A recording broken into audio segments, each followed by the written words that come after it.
Ang mabuting balita ng Panginoon ayon kay San Mateo, chapter 12, verse 14 to 21. Noong panahong iyon, umalis ang mga Pariseo at nag-usap-usap kung paano ipapapatay si Jesus.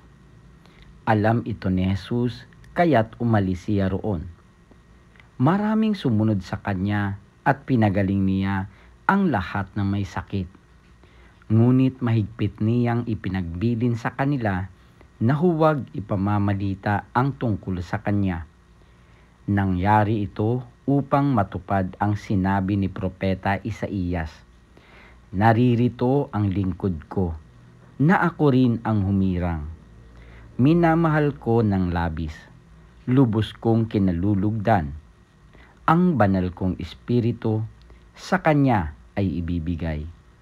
Sa lahat ng mga bansa, ibabadhay katarungan. Hindi siya makikipagtalo, mahinahon kumangusap.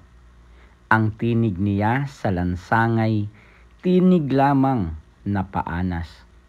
Hindi niya puputulin, yaong tambong nakahapay.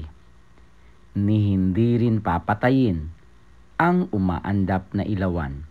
Hanggang itong katarungay, mapagtagumpayan niyang ganap, at ang pag-asa ng tao sa kanya ay ilalagak. Ang mabuting balita ng Panginoon. Pinupuri ka namin, Panginoong Hesukristo.